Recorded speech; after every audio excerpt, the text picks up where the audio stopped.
Hello दोस्तों, नमस्कार। स्वागत है आप सभी का द मोम क्लासेस में। और जिस प्रकार लोगों में लिखा गया है उसी प्रकार वीडियो का अध्ययन करेंगे।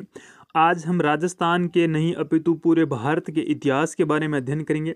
इतिहास की कहाँ से शुरुआत होती है और किस प्रकार हम इतिहास को पढ़ने के बारे में जो विस्तृत अध्ययन है उसके बारे में जानेंगे। इतिहास किस प्रकार से हम पढ़ सकते हैं, क्या हमारा एजेंडा रहेगा, उसी के साथ इस वीडियो को शुरुआत करते हैं। वीडियो की अगर आपको करनी है पीडीएफ प्राप्त तो लिंक दे रखा है वीडियो के डिस्क्रिप्शन बॉक्स में। इसी के साथ ये जो सेशन रहेगा निरंतर चलेगा। राजस्थान की जो हिस्ट्री है उसको हम कवर करेंगे। वीडियो काफ़ी छोटे छोटे होंगे क्योंकि जितना वीडियो छोटा होगा उतना हमारे दिमाग में ज़्यादा प्रभाव डालेगा। शुरुआत करते हैं आज के सेशन की। और इतिहास का जो प्रारंभ है, राजस्थान के जो इतिहास का परिचय है उसके बारे में अध्ययन करेंगे। तो सबसे पहले बात करते हैं दोस्तों, इतिहास क्या होता है।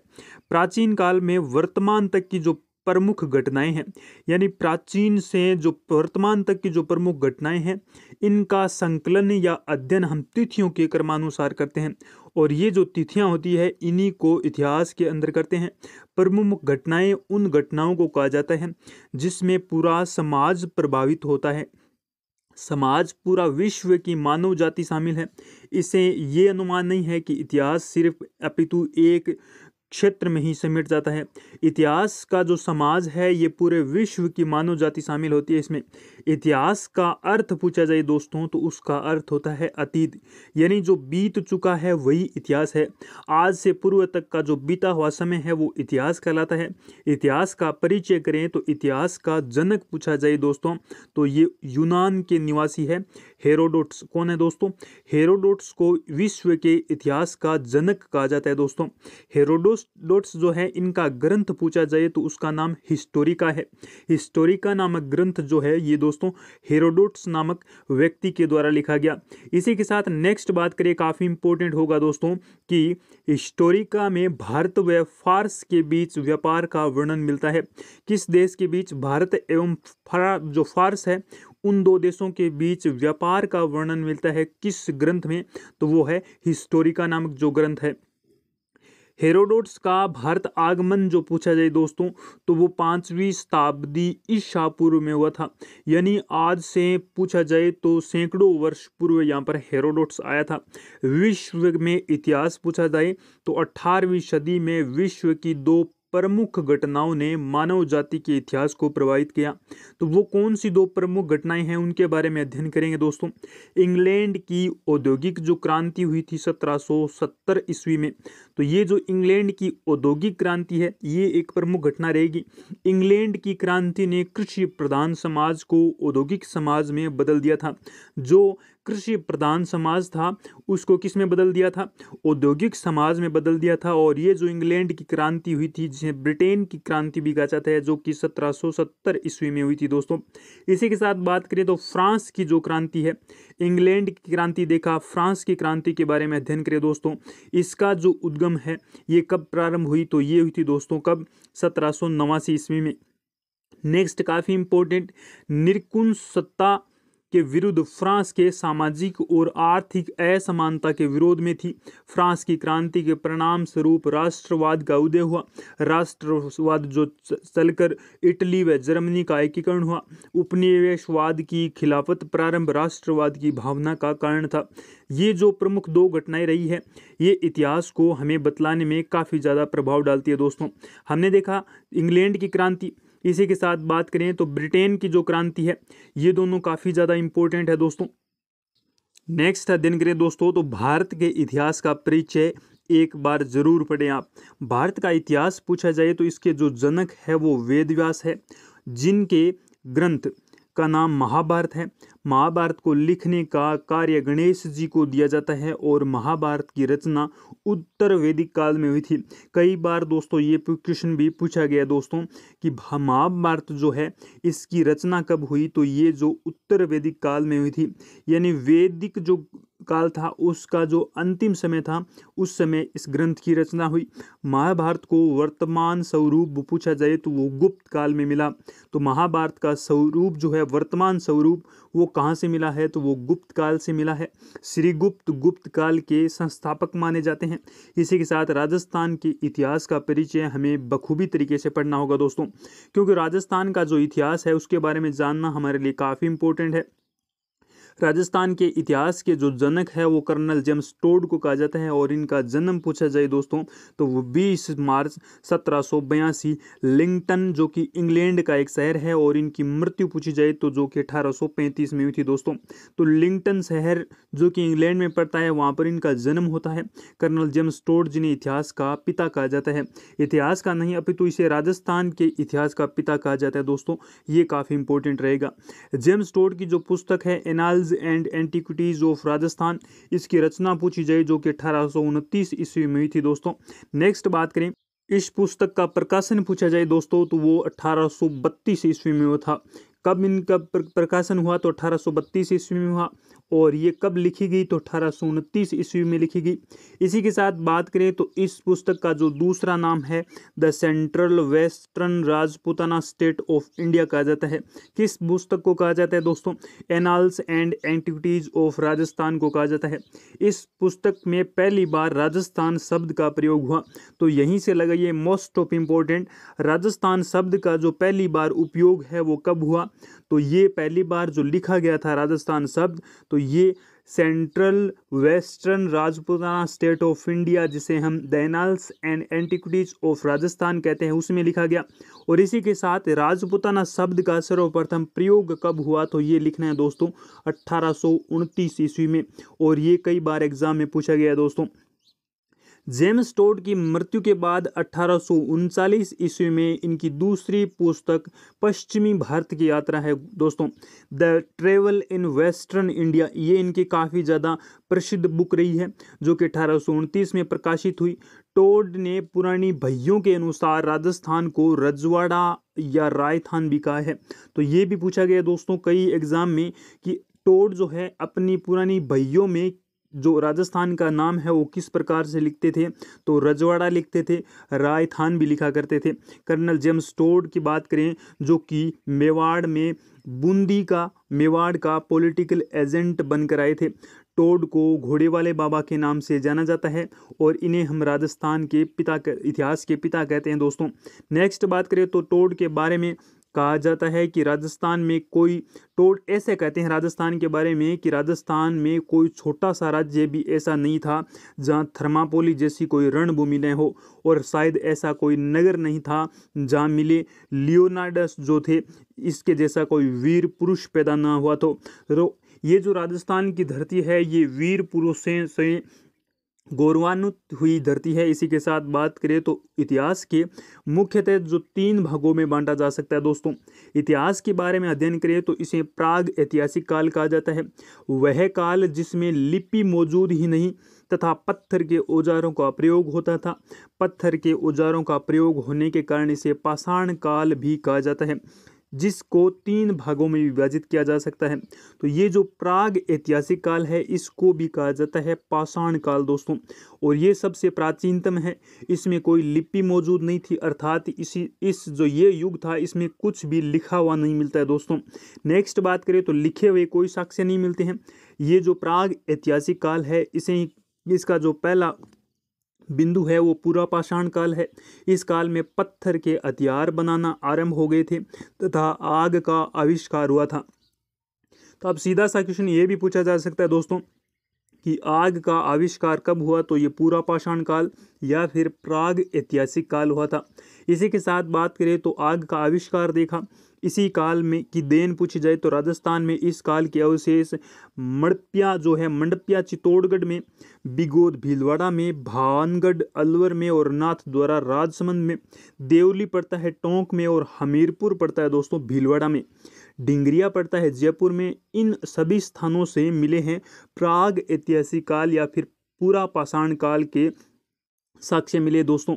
तो ये काफ़ी इंपॉर्टेंट एक बार फिर से अध्ययन करते हैं।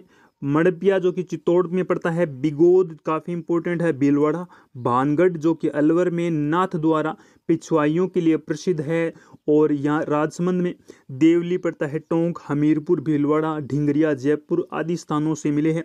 भारत में इस काल की खोज पहली बार 1863 में रॉबर्ट ब्रूसफुट ने मद्रास के पल्वरम स्थान से की थी।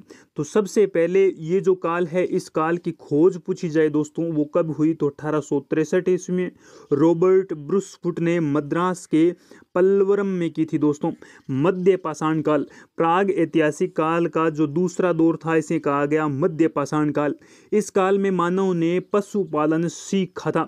तो पशुपालन किस युग में सीखा था, सीधा पूछा जाए तो प्राग ऐतिहासिक काल, और अगर इस प्रकार के बिंदु दिए हो तो मध्य पाषाण काल। पाषाण काल की बात करें तो उसमें आग का आविष्कार हुआ, पत्थरों के औजार मिले, और ये बात करें तो मध्य पाषाण काल में जो मानव था उसने पशुपालन सीख लिया था। राजस्थान में पशुपालन के प्राचीनतम अवशेष बागोर भीलवाड़ा से मिलते हैं दोस्तों। बागोर भीलवाड़ा से राजस्थान के सबसे प्राचीनतम अवशेष मिलते हैं। बागोर के अलावा राजस्थान में इस काल के अवशेष अलनिया टोंक से मिलते हैं, विशालगढ़ कोटा से, दर्रा कोटा से, सोनपुरा सीकर से, विराटनगर जयपुर से, हरसोरा अलवर से, और समाधा अलवर से, इन सभी स्थानों से मिले हैं। बात करें तो पशुपालन के साक्ष्य। नेक्स्ट बात करें मध्य पाषाण काल में, हमने देखा पशुपालन के साक्ष्य। भारत में इस काल की खोज पहली बार 1867 ईस्वी में C.L. क्लाइव ने की थी दोस्तों। क्लाइव जो है ये विंध्याचल पर्वतमाला के आसपास की थी। तो कब की गई खोज, तो 1867 ईस्वी में की गई मध्य पाषाण काल की खोज। अब बात करें नव पाषाण काल या फिर उत्तर पाषाण काल, यानी पाषाण काल यहाँ से समाप्त हो जाएगा, और इस काल में मानव ने कृषि सीखी थी। तो पशुपालन जो है ये मध्य पाषाण काल में सीखा, और आग का आविष्कार जो है ये पूरा पाषाण काल में हुआ। नव पाषाण काल में उसने कृषि करनी सीख ली थी। राजस्थानी मानव की आधारशिला इसी काल में मानी जाती है। राजस्थानी मानव की आधारशिला है वो इसी काल में मानी जाती है, तथा पहिए का आविष्कार इसी काल की देन है दोस्तों। और ये जो क्वेश्चन है ये कई बार नहीं अपितु विभिन्न परीक्षाओं में ये क्वेश्चन पूछा गया दोस्तों। पहिए का आविष्कार कब हुआ, तो नव पाषाण काल में हुआ था दोस्तों, और इसे कहा जाता है उत्तर पाषाण काल। इसी काल के बारे में अध्ययन करें तो पहिए के आविष्कार को प्रथम वैज्ञानिक आविष्कार माना जाता है। तो प्रथम वैज्ञानिक आविष्कार कौन सा है, तो वो पहिए का आविष्कार भी माना जाता है। यहाँ से भी क्वेश्चन पुटअप होने की संभावनाएं बन सकती है दोस्तों। राजस्थान में इस काल के अवशेष जाजपुर भीलवाड़ा से मिले हैं, समदड़ी बाड़मेर से मिले हैं, भरनी टोंक से मिले हैं, और ये जो स्थान है इन स्थानों से बात करें तो नव पाषाण काल के अवशेष मिले हैं। इस काल की भारत में पहली बार खोज 1860 ईस्वी में टॉन्स नदी घाटी उत्तर प्रदेश में लेमेंसूरियर के द्वारा की गई। लेमेंसूरियर के द्वारा 1860 में नव पाषाण काल या फिर उत्तर पाषाण काल की खोज की गई दोस्तों, काफ़ी इंपॉर्टेंट। अब बात करें विशेष तथ्यों के बारे में, नव पाषाण के बारे में अध्ययन करें तो मानव कब्र बुर्जहोम जम्मू कश्मीर में से मिली है। मानव की कब्र पूछी जाए दोस्तों, और ये लगा सकते हैं मोस्ट ऑफ इंपॉर्टेंट क्वेश्चन। मानव की सर्वप्रथम सबसे प्राचीन जो कब्र है वो बुर्जहोम जम्मू कश्मीर से मिली है, और जिसमें मानव को कब्र के साथ कुत्ते का कंकाल मिला है। तो ये दोनों ही क्वेश्चन काफ़ी इंपॉर्टेंट हो जाते हैं दोस्तों। बुर्जहोम से मिले हैं और कुत्ते का कंकाल मानव कब्र में मिला है। इसीलिए इतिहासकार अनुमान लगाते हैं कि मानव अपने जीवन में पहली बार अगर किसी को पालतू बनाया था तो वो कुत्ते को पालतू बनाया था। मानव द्वारा दूसरी बार प्रयोग की गई धातु तांबा थी। पहली पूछी जाए तो फसल जो थी, पहली फसल जो थी, और पहली धातु पूछी जाए तो वो तांबा थी दोस्तों। धातु पूछा जाए तो तांबा है, और फसल पूछी जाए तो जो है। आदि ऐतिहासिक काल, तो हमने प्राग ऐतिहासिक काल पढ़ा। अब बात करते हैं आदि ऐतिहासिक काल। प्राग ऐतिहासिक काल के अंदर हमने पूरा पाषाण काल पढ़ा, मध्य पाषाण काल पढ़ा, इसी के साथ नव पाषाण काल पढ़ा। वह काल जिसमें लिपि मौजूद तो थी लेकिन इसको पढ़ा नहीं गया, यानी लिखा तो जाता है ये जो आदि ऐतिहासिक काल में, लेकिन इतिहासकार इन्हें पढ़ नहीं पाते हैं। तो लिखने के जो साक्ष्य कहाँ से मिले हैं, कौन से युग से मिले हैं, तो वो आदि ऐतिहासिक काल से मिले दोस्तों। पढ़ा नहीं जा सकता इस लिपि को। इस काल में कांस्य के औजारों का प्रयोग होता था। कांसा तांबा टिन के जो मिलाने से बनता है। कांसा जो बनता है ये तांबा एवं टिन के मिलाने से बनता है दोस्तों। इस काल की लिपि के अनेक नाम है। इस काल की जो लिपि है दोस्तों उनके अनेक नाम है। सर्पाकार लिपि है कुछ इस प्रकार से, और भाव चित्रात्मक लिपि है, इसे चित्राकार भी लिपि कहते हैं। गोमूत्रिका लिपि है, यानी जिस प्रकार गाय चलती है तो पीछे पीछे गोमूत्र जब गिरता है तो उस प्रकार की लिपि भी इस काल में मिलती है। बुस्तोफिदन लिपि है। सेंधव लिपि भी इस काल में देखने को मिलती है, और सेंधव जो लिपि है वो सिंधु घाटी सभ्यता से रिलेटिव है दोस्तों। इस लिपि का सबसे बड़ा अक्षर धोलावीरा गुजरात से मिला है, और इस लिपि को पढ़ने का पहला प्रयास वेडेन ने किया था। तो ये जो लिपि है इसको पढ़ने का सर्वप्रथम प्रयास किसने किया? गोमूत्राकार लिपि, सर्पिलाकार लिपि, बुस्तोफेदन लिपि और सेंधव लिपि को जो पढ़ने का पहली बार प्रयत्न किया गया तो वो वेडेन नामक वैज्ञानिक, ये जो इतिहासकार है, इसके द्वारा किया गया। अंतिम प्रयास 1987 में राजानंद झाव, कौशल किशोर अग्रवाल ने किया था। जो राजानंद झाव और कौशल किशोर जो अग्रवाल है, इनके द्वारा अंतिम प्रयास पूछा जाए जो कि कब किया गया दोस्तों, वो किया गया था अंतिम प्रयास 1987 के अंदर। काफ़ी इंपॉर्टेंट दोनों ही प्रश्न दोस्तों। नेक्स्ट बात करें, अगला हमारा टॉपिक रहेगा कि इस लिपि को दाएं से बाएं तथा बाएं से दाएं और लिखा जाता था। ये जो लिपि थी इसको पूछा जाए तो इस प्रकार लिखा जाता था दोस्तों, दाएं से बाएं फिर बाएं से दाएं, यानी ये क्रम इसका चलता रहता था। नेक्स्ट बात करें तो सिंधु घाटी सभ्यता की जो लिपि है इसी काल की देन है, और राजस्थान में इस लिपि के प्रमुख अवशेष कालीबंगा, हनुमानगढ़ से मिले दोस्तों। ऐतिहासिक काल के बारे में अध्ययन करें तो ये वो काल है जिसमें लिपि मौजूद है और इनको पढ़ा भी गया है। ऐतिहासिक काल की मुख्य विशेषता लोहे के औजार का प्रयोग होता है। अब ये पूछा जाए दोस्तों कि लोहे के औजारों का आविष्कार किस काल में हुआ, तो वो ऐतिहासिक काल में हुआ। भारत में पहली बार लोहे की जानकारी उत्तर वैदिक काल के अंतरजी खेड़ा पड़ता है उत्तर प्रदेश में, और यहीं से मिली है लोहे के औजारों के आविष्कार की प्रथम घटना। ऐतिहासिक काल की शुरुआत भारत में 6वीं शताब्दी से ईसा पूर्व मानी जाती है दोस्तों। इतिहास की जानकारी प्राप्त करने के लिए पुरातत्वीय स्रोत मृद भांड है, यानी मिट्टी के बने बर्तन, पाषाण ताम्र है, लोहे के औजार है, गृह के अवशेष है। ये सभी जो है ये पुरातात्विक स्रोत है जिनके द्वारा हम इतिहास की जानकारी प्राप्त कर सकते हैं दोस्तों। पुरालेखीय स्रोत पूछा जाए तो यानी प्राचीन काल में जो लिखे गए स्रोत है वो शिलालेख है, सिक्के हैं, और ये विभिन्न प्रकार की वस्तुएं देखने को मिलती हैं। ऐतिहासिक साहित्य पूछा जाए तथा आधुनिक ऐतिहासिक ग्रंथ इतिहासकारों को पढ़ा जा सकता है। तो ये जो काल रहा था इसका काफ़ी इंपॉर्टेंट रहेगा, महत्व है, क्योंकि ऐतिहासिक काल की प्रमुख जो वस्तुएं थी उनको हम पढ़ सकते हैं, इस वजह से ये काफ़ी इंपॉर्टेंट है दोस्तों।